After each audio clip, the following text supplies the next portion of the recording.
Welcome back to BibleGlimpse, the spot where we dive deep into the good book and bring back some modern treasures. Today, we're navigating the waters of Genesis chapter 21. You know, the one with Abraham, Sarah, and some family drama that makes reality TV seem calm. So, grab your popcorn, because we're about to make some thought-provoking connections between ancient narratives and today's world. Let's dive right in. Let us begin with a reading from the New International Version. Now the Lord was gracious to Sarah as he had said, and the Lord did for Sarah what he had promised.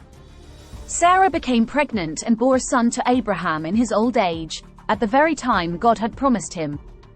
Abraham gave the name Isaac to the son Sarah bore him. When his son Isaac was 8 days old, Abraham circumcised him, as God commanded him. Abraham was 100 years old when his son Isaac was born to him. Sarah said, "God has brought me laughter, and everyone who hears about this will laugh with me." And she added, "Who would have said to Abraham that Sarah would nurse children?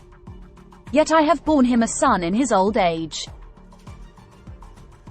The child grew and was weaned, and on the day Isaac was weaned, Abraham held a great feast. But Sarah saw that the son whom Hagar the Egyptian had borne to Abraham was mocking, and she said to Abraham, "Get rid of that slave woman and her son, for that woman's son will never share in the inheritance with my son Isaac." The matter distressed Abraham greatly because it concerned his son. But God said to him, "Do not be so distressed about the boy and your slave woman. Listen to whatever Sarah tells you, because it is through Isaac that your offspring will be reckoned. I will make the son of the slave into a nation also, because he is your offspring." Early the next morning Abraham took some food and a skin of water and gave them to Hagar. He set them on her shoulders and then sent her off with the boy. She went on her way and wandered in the desert of Beersheba. When the water in the skin was gone, she put the boy under one of the bushes. Then she went off and sat down about a bowshot away, for she thought, "I cannot watch the boy die." And as she sat there, she began to sob. God heard the boy crying, and the angel of God called to Hagar from heaven and said to her, "What is the matter, Hagar? Do not be afraid. God has heard the boy crying as he lies there. Lift the boy up and take him by the hand, for I will make him into a great nation."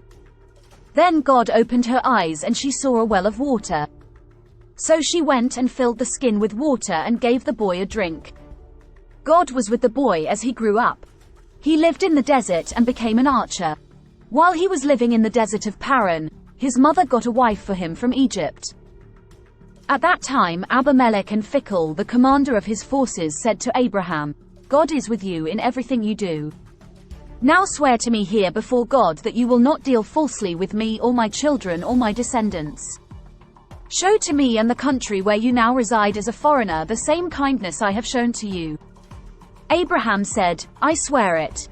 Then Abraham complained to Abimelech about a well of water that Abimelech's servants had seized. But Abimelech said, "I don't know who has done this. You did not tell me, and I heard about it only today." So Abraham brought sheep and cattle and gave them to Abimelech, and the two men made a treaty.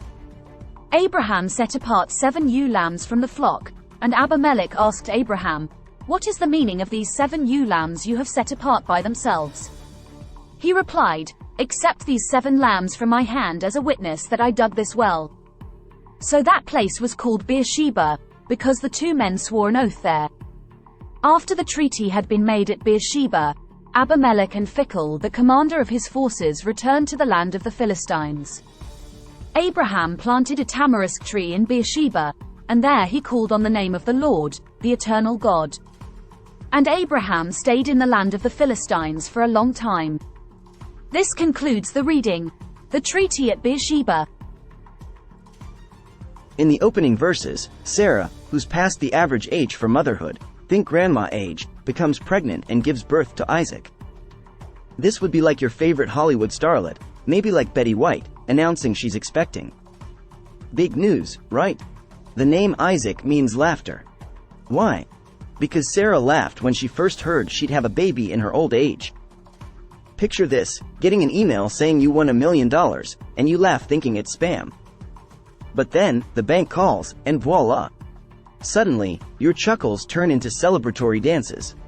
Here, the message is clear. Sometimes blessings come when we least expect them, in ways we never thought possible. So, Isaac grows up, and as with most households, tensions arise.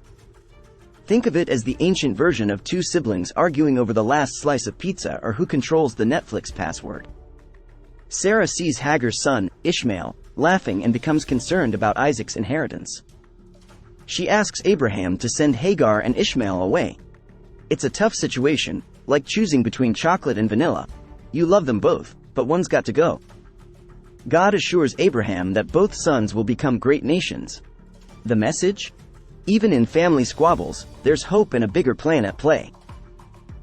Later, Abimelech, who's kind of the big boss of the area, approaches Abraham about a peace treaty.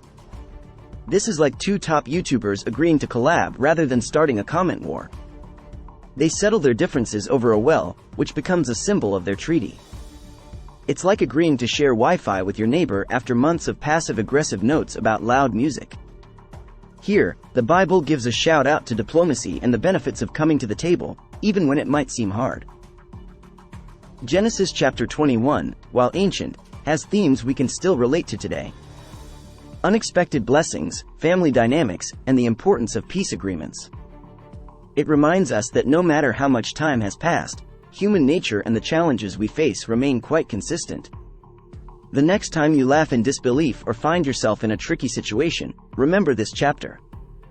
Because who knows, the next unexpected blessing might just be around the corner. Until next time, keep glimpsing into the Bible and finding the relevance in your own life.